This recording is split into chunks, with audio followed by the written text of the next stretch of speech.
ठाणे शहरातील सर्वात मोठ्या रासरंग 2025 नवरात्र उत्सवाच्या शेवटच्या दिवशी तरुणांची मोठी गर्दी उसळली होती। 22 सप्टेंबर रोजी मोठ्या जल्लोषात या रासरंगाला सुरुवात झाली। महाराष्ट्र राज्याचे उपमुख्यमंत्री एकनाथ शिंदे यांच्या मार्गदर्शनाखाली क्रेडाई एमसीएचआय ठाणे आणि धर्मवीर आनंद दिघे प्रतिष्ठान यांच्या वतीने ठाण्यातील रेमंड मैदानावर 22 सप्टेंबर पासून ते 1 ऑक्टोबर पर्यंत ठाणेकरांना नवरात्र उत्सवाची मेजवानी पाहायला मिळाली आहे। तर नवरात्र उत्सवाच्या रासरंग या 10 दिवस चालणाऱ्या कार्यक्रमात प्रसिद्ध सेलिब्रिटी गायक श्रीराम अय्यर, तालवादक मेहुल गंगर, गायक अंबर देसाई, कविता राम, तेजदान गडवी, शीतल बारोट यांची रंगतदार मैफिल रसिकांना अनुभवता आली आहे। तर हेमाली सेजपाल यांच्याकडून उत्तम असं सूत्रसंचालन केलं गेलंय।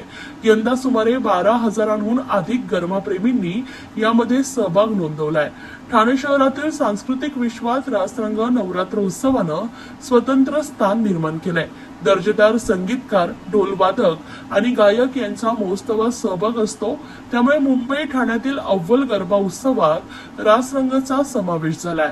एमसीएच्या ठाणे क्रेडाईचे अध्यक्ष सचिन मिरानी, माजी अध्यक्ष जितेंद्र मेहता तसेच इतर पदाधिकारी सहकाऱ्यांच्या प्रमुख उपस्थितीत हा कार्यक्रम मोठ्या जल्लोषात आणि उत्साहात संपन्न झालाय। काल उत्सवाच्या शेवटच्या दिवशी मोठ्या संख्येने गरबा रसिकांनी एकत्र येत गरब्याचा आनंद लुटलाय, तसेच मोठा उत्साह पाहायला मिळालाय। या 10 दिवस चालणाऱ्या कार्यक्रमाला अनेक मान्यवरांनी भेट देत क्रेडाई एमसीएचआयचे विशेष आभार व्यक्त केलेले आहेत व कौतुकही केले।